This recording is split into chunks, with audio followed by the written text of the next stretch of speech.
Hello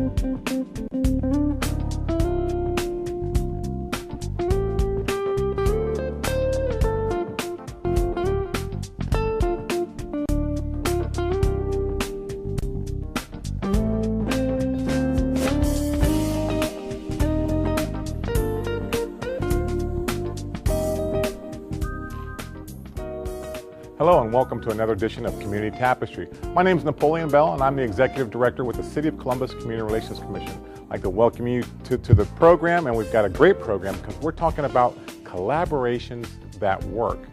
So we want, with collaborations that work, it is some things that make the city great. It's when we find ourselves in areas that we don't quite have everything we need. We have to collaborate with others to be able to have a successful program and a successful year with whatever we're trying to do. So we've got three great individuals here that I'm so glad to have as part of the program that have collaborated on different entities but have made things happen and a great impact in the city. So first of all, I'd like to introduce to my right City Council Member Eileen Paley, and she also chairs the Administration Committee. I'd like to welcome you to the program. Glad to be here, Director Bell. Great, and next to her we have Stephanie Stewart Young. She's the Vice President of Community Affairs at Fifth Third Bank. I'd like to welcome you to the program. Thank you. And then next to her, no stranger to the show also, we have Ms. Sharon Ware. She is the Assistant Impact Director of the United Way of Central Ohio Neighborhood Partnership Center. Thank you, Napoleon. Well, I'm so glad to have all three of you here because I know in the past all of you have worked together at one point or another, and I think that you can probably talk about collaborating till the cows come home because you know how effective it is and how much all of you have been able to do within the community and making a positive impact on the community. So thanks for being here. So, when I think about when we're looking at collaborations and what that means, you always like to know, first of all, I think about who am I dealing with? Who do I connect with? And how do I make that happen? So first of all, I'll start with you, Councilmember Paley. Tell us a little bit about yourself and about what you do as far as part of City Council. Well, I'm a Columbus City Council member, and I do chair the Administration Committee that includes the Community Relations Committee, for which you are the director. And what's, I think, one of the most important things about the City of Columbus is the people. I don't think that it's by accident that us is part of Columbus. So as long as we keep us together and making the city strong, then the city will remain strong. So I go out of my way to try to get into the neighborhoods on a daily basis and try to know all my community leaders and assist them, and however I can assist them either personally or through the city. And I know that you're heavily involved in the meetings that we have out in the community, outreach and engagement meetings that we have, out in various parts of town. So we appreciate that and you being a part of that and spearheading that. So it's my pleasure. Great, thank you so much. So, well, let me turn to Ms. Stephanie Stewart Young. Tell us a little bit about yourself and what Fifth Third does and the work in the community and yourself. All right, wonderful. Stephanie Stewart Young, Senior Vice President of Community and Economic Development for Fifth Third, responsible for the Central Ohio market, specifically responsible for making sure that Fifth Third is engaged in our communities, that we're providing lending, investment, and service in our inner city communities, and that we're actually partnering and giving back. And so I work real heavily with a lot of our nonprofits and community-based organizations to make sure that we're helping to revitalize these communities, and I work heavily internally with our internal line of businesses to make sure that we're providing access to individuals in our inner city neighborhoods. Great, and you guys have a lot of, I'd say, training programs that you do to really help the community with their financial needs, but and also how to do financial well-being, yes. In a sense? Yes, we sure do. So several of our signature, we call them flagship programs, one of the key ones is our Financial Empowerment Mobile, and it's looks like a CODA bus, but it's wrapped in Fifth Third garb, and we take this bus out into the communities to provide free credit reports to individuals. We have HUD-certified counseling agencies that are actually on board, many of the nonprofits that you would think of, Homeport, Homes on the Hill, et cetera, partner with us in making sure that we're delivering that education. We provide foreclosure prevention education on board as well, and we just help people with any type of financial questions that they may have. And so we get that bus a couple times throughout the year. In 2015, we're actually going to be kicking it off in partnership with Tax Time, which is a partner with comes out of United Way agency, and is to provide free tax prep to individuals in our community. And we'll have the bus in partnership with them, kicking off Tax Time and providing some of those additional services around financial education for individuals. Wow, that's excellent. That's excellent. Great to hear. A lot of work in the community. Well, and let me turn to Ms. Sharon Ware finally here and tell us, what you have going on there about yourself, but also what you have going on there at the United Way Neighborhood Partnership Center. Oh, I'm delighted to share. I'm with the Neighborhood Partnership Center, and that component at United Way is providing educational support and building capacity for our wonderful city, as my other two guests here have talked about. We have been instrumental to be able to work with groups who said, we need some help on maybe how to conduct a meeting or conflict resolution or how to write a grant, which has been instrumental in them applying to our neighborhood partnership grants, which are handled once a year. Then the other part that I'm very proud of as well is that our department works with creating or help producing the Neighborhood Best Practices Conference, which is held every fall. And that, again, brings together the collaboration of various partners, certainly Fifth Third in the city. Excellent, excellent. Well, I've heard the word continuing collaboration and partnering. That just doesn't happen. You just don't wake up one day and you're partnering with someone to do a project or a program. So I want to give our viewing audience, those who are wanting to, that need to partner with someone, see that they're lacking whether resources or whatever it might be. How do they approach the United Way? How do they approach Fifth Third? How do they approach City Council to assist them or partner with them? I know you don't want people coming into you and just says, hey, I need some money, or this, that, and the other. So how do you see it in the best way for persons to approach any one of your agencies or City Council? Well, first of all, City Council has an open door policy. I think that all of the City Council members will make appointments with any constituents for any reason, and it doesn't necessarily have to be in the committees that they chair. So if you have a council member who's out, who may have that committee, you're free to talk to. We all vote on all the legislation, so I want to make that clear. Second of all, I think it's really important in all areas of life to be positive. So if you're positive and if you approach people in a positive fashion, you're more likely to get the support that you need than if you go in there and say, well, I don't like how you did that, and by the way, can you help me? So, I just think it's important that you go in and say, you did a really good job on this, or you didn't do a good job on it, but here's what you did good. Now, here's what I may suggest that you do tomorrow.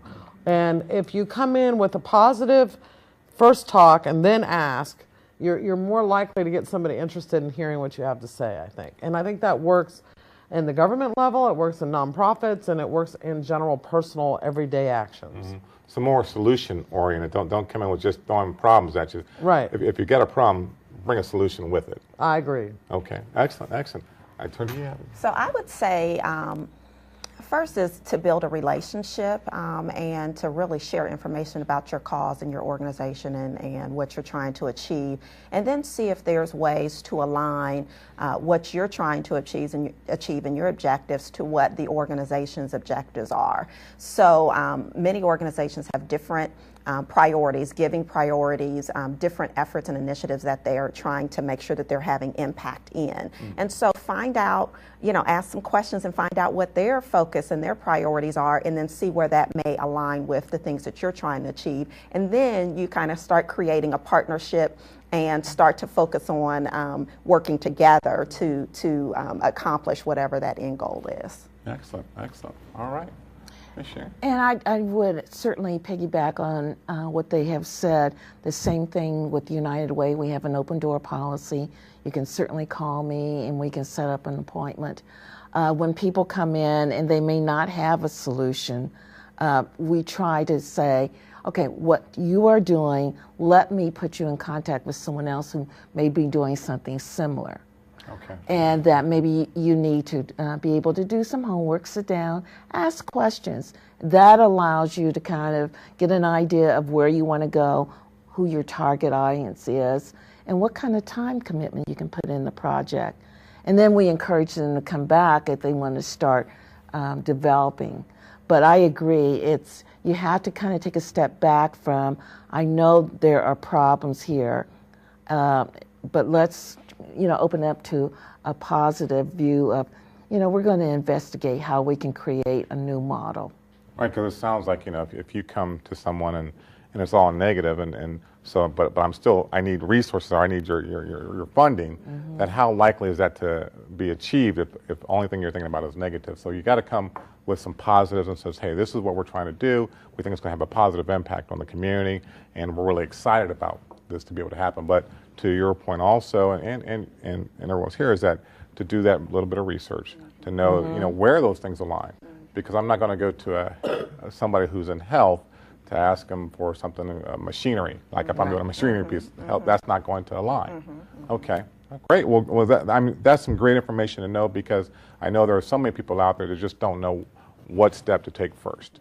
And so that's very helpful. So, we talk about these collaborations, and all three of you have collaborated, and the reason you mentioned that the Neighborhood Best Practices Conference. And so that was real exciting. First, I'd like to turn to Sharon, because as you said, you were a big part of that. And so tell us a little bit about why the neighborhood, why do the Neighborhood Best Practices Conference, and then also what you saw that came out of it. Well, just briefly in history, the conference was launched in 2010. And actually, Director, you and I were talking about, how can communities network and find out that they are not standing there by themselves. Because many times we would go to a neighborhood and they would say, we're the only ones going through this, no one else is listening to us. And we had just been to another meeting the night before, same comments. So how could we bring groups together that had completed really successful programs or activities that could be shared with others? So we were lucky to again have many community leaders who we knew that would come to the table, sit down, and design a Neighborhood Best Practices Conference, in which the facilitators were really those communities that had done a project that was successful and that could be easily communicated to others to be replicated. Wow, so you actually had the community members were the workshop facilitators. Exactly. We were looking for, so therefore you realize that if this person can do it, then I can do it as well. Hence the name, We Make It Happen, You Can Too. Okay. Absolutely. Okay. Absolutely. So the first year was 175 people. Fast forward, we have almost literally double that number of attendees at the downtown high school. Wow. And as a result of that, we've evolved into actually providing material in a notebook form that people walk out. We call it the toolkit.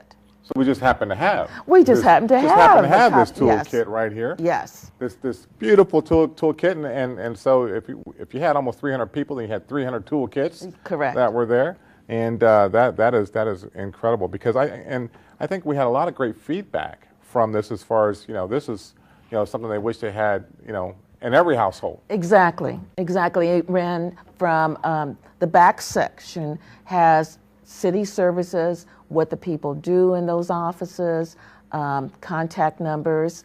The front of the book has sections for the individual sessions and the facilitators. So even if you were unable to attend a workshop, you got some type of short note about what it was about and how that particular activity was accomplished. Wow. Okay, well, good stuff. And we wish we could have had one of these for every year. I know. And then you could have a pretty good sizable notebook of all the positive things that have been happening and how people made a difference in their own community. I think we should be very proud of Columbus and the activities and programs that are going on for people who are attempting to make changes. And as much as I love the conference, we're reaching 300 people, and we just need to find a way to reach all of Columbus with this fabulous information. Exactly right. Well, let me turn to Councilmember Paley, because City Council was really got behind the Neighborhood Best Practices Conference pretty big this year, and without that help, I think that it'll have been a struggle this year for the Neighborhood Best Practices Conference. And you were there. You handed out some awards, now to some great community folk. Tell us a little bit about that and what you thought about the conference. We have so many great community leaders that are doing so many interesting projects, and I just think that, and the one thing that I noticed when I'm out in the community is that not only are they great community leaders, but they're kind of competitive. Mm-hmm. And they want to do it the best way. Mm-hmm. And so what's the best way to get people to do really great things is to reward them for that. So we went out of our way to provide community awards in different areas, like community gardens, best community collaboration, best community project. And the way we selected them was to determine projects that we could teach other neighborhoods how to do, and that could be duplicated all over the city. And so it was groups of people that had done really great things already, and that people were starting to hear about, but not everyone did, like Nick Stanich from Franklinton Gardens. I mean, they now have started out with one garden, and now I think they have 8 different gardens in Franklinton, and they're actually selling their produce at the North Market. And then the other thing was Aquastar from St. Stephen's. They actually are growing fish, tilapia, and they're using the fish waste to grow plants, which they are also filling. They have like a little store where they are feeding their community. And I was at the opening of Aquastar and asked the people who built it how much it cost. It really wasn't that expensive. So wouldn't it be great if we could put an Aquastar in every section of the community so that we could have fresh produce and fish and help feed our families? I mean, so these are great programs that can be, and that's just a couple of them, that can be duplicated, and that these people are all volunteers doing things because they care about us.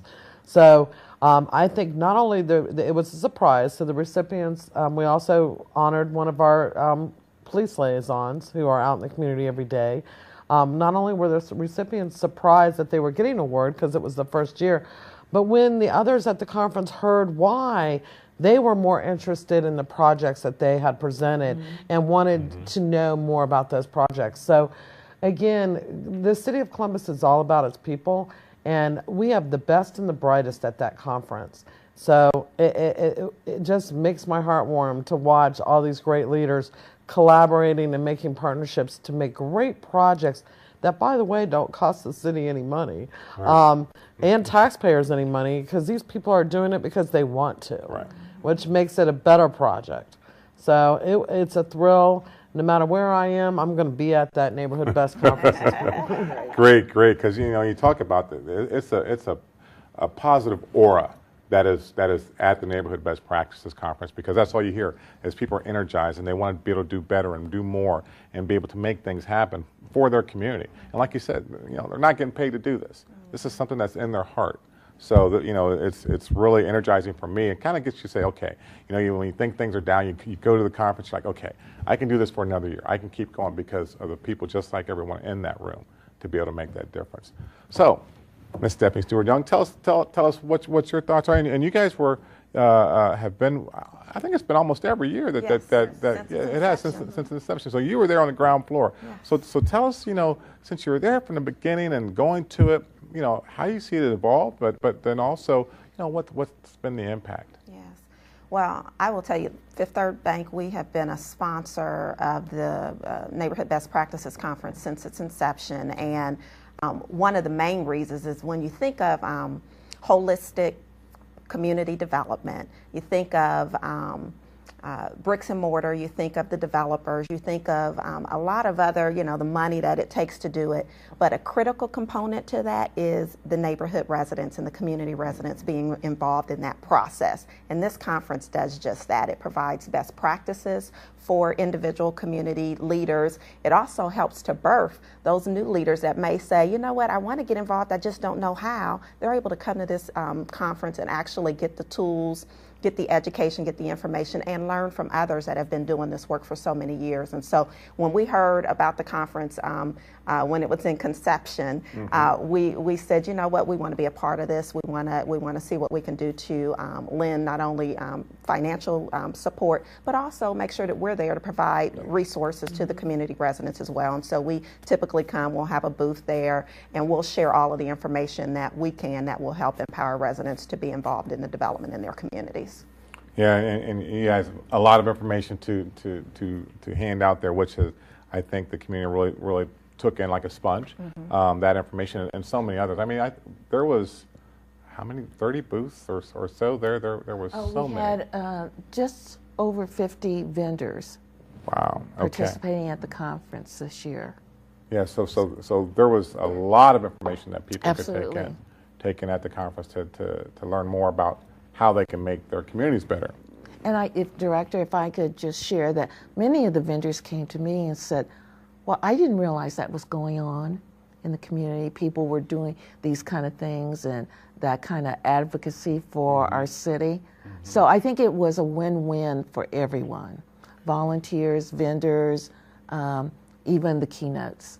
Yes. Yeah, the keynotes were really good. Not only that, so I think some of the vendors are actually starting to become aware of the projects and are contributing financially. I know that some of the vendors have been giving paint to communities, have been giving resources to help, spruce up their neighborhoods. And unless people can see where the projects are going, and they're just so impressed, they kind of sit back and say, well, if they're willing to go mow a lawn and not get paid for it, maybe we'll throw a lawnmower over there to help them out. And that's where the collaboration and the partnerships get going. So when they can see that people really are invested in making this impact, they're like, okay, well, then I'll help you out with this. It's not somebody just asking for a handout or what have you, but they're seeing that they're actually doing these things and not getting paid for it, but they're doing it for the betterment of the overall community. Well, and it's not just cosmetic. As Fifth Third is obviously noticed, it stops crime. Yes. And it brings up the value of homes. When you can eliminate crime, the block watches that come out of community best practices are incredible. Neighbors watching neighbors, taking care of kids, going to school. These are all, there's all kinds of computer programs and software for your phone that are allowing neighborhoods to be connected with each other, to watch after each other, which is not only good for the kids and the neighbors, but it's good for Fifth Third, because if it makes the values of their properties go up, then they're doing better. All the way around. So, when we do these things every year, I have this pie in the sky type of feeling. It's like, can you imagine? We have upwards of about 800,000 people in the city of Columbus, but can you imagine that we have 10,000 of those, coming together at one of these neighborhood best practices conference, and all that positive energy and the mountains that we could move with that. To really get people saying we can make a difference, we can change, we can make, by doing this we'll lower crime, because it's to a point where you're not allowing crime to happen, because sometimes in some areas, and I know that people have become complacent and are, they feel beat down. So that's when they, if they come to the conference and they're part of that, okay, I can do this, So just imagine from those areas that we bring together folk, and then now they're re-energized to be able to make that difference, to reduce crime, and says, I'm not going to take this anymore. Well, Officer Poole, who was our first recipient, was recognized not because of stopping crime, but because he got his neighborhood out to rehab a veteran's home that was falling apart.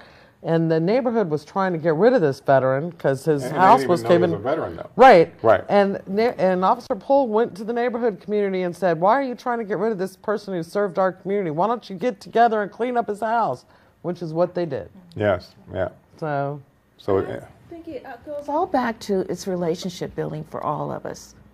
And that, the conference, our individual activities, is how we can get people, one, to start talking to each other, to understanding that we can work together in making changes and building new ideas and programs for our community.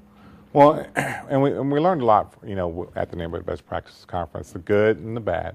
What do any of you see that maybe there's something that we collectively or the community collectively could work on going into before the next Neighborhood Best Practices Conference? Did you see anything perk up that was an issue or something that we can really get around and grow? I just think more people need to know about it because I think the conference was great. I just think, not everyone knows about it. Yeah, and I guess I would add, just continue to provide resources to neighborhood leaders. One of the things that I think is extremely important is that we continue to, we've got some pioneers in the community development space, but we need to continue to encourage additional folks to be involved, the younger folks that are new in the neighborhoods, to get them involved in community development work because it's important to not only their community but also to the quality of life that they have in that community as well. Getting engaged. And Director, I want to add on that Stephanie did not share that they are the sponsors of a Neighborhood Leadership Academy, which should be another show. But, developing leaders in the community and what that looks like, again, spreading out those numbers. What the conference has done for us, we realized that this was a limited number of people that were reached. And we're looking at in the next 6 months in our Neighborhood Leadership Training Academy to have many courses from some of those same presenters here that would, for a couple hours, give a workshop on what they provided at the conference. So trying to reach more people, going out into regional areas, maybe conferencing at the neighborhood pride centers to have that. Excellent. Neighborhood Leaders Academy, is that going on now, or can you get signed up for it? The Neighborhood Leadership Academy is in session now through April, and registration for the next fall will open in February. Excellent. Well, we've got to make sure people get involved in that because that's what we're talking about. Right. Is that new leadership, getting people more engaged, and it doesn't necessarily have to be the young ones. We want all people. We want young. Yes. We want young, yes. but we want all people to get, and by going through Neighborhood Leadership Academy, they can get engaged and learn how to get engaged, and then engaging the rest of their community, and then making sure that the Neighborhood Best Practices Conference. Absolutely. Correct. Exactly right. Exactly right. Well, that's some collaboration. That is collaborating, to the nth degree to making things happen. So we appreciate all the time that you spent with us today on Community Tapestry. And hopefully that we will, I'm sure I'll see you very soon, but also see you out in the community and working with the community and help continue to build those collaborations now until the next Neighborhood Best Practices Conference. So thank you so much. I'd like to thank our viewing audience for tuning in and to learning more about how to collaborate effectively, but then also to take those collaborations out into the community and make sure that you attend the Neighborhood Best Practices Conference in 2015. And also coming up too, where we want people to come out to, is to be a part of the oratorical contest, the Martin Luther King oratorical contest. That'll be January 17th on a Saturday. Really be a part of seeing our young kids do their orations, the legacy of Dr. Martin Luther King, and then be a part of the Martin Luther King March and program. It has changed venues this year. We are stepping off from the King Arts Complex on January 19th at about 4:45. We're gathering at 4 p.m. at the King Arts Complex at the Bell Tower. And then we're going to march over to the Lincoln Theater, where there's going to be a great program there, and our keynote speaker is Julian Bond. So we know it's going to be a packed house, so make sure that you put that on your calendar and be a part of that. And for more information, you can also go to our website at www.crc.columbus.gov or check us out on Facebook at Columbus Community Relations Commission. And one last thing, the Civil Rights Tour. We're taking registrations right now. The Civil Rights Tour is going down to Cincinnati, Atlanta, Alabama, and then over to Tennessee. That's April 7th through the 11th. So be sure you can find all that information on our website at crc.columbus.gov. Thank you, ladies, so much. And thank you. Have a great week and take care.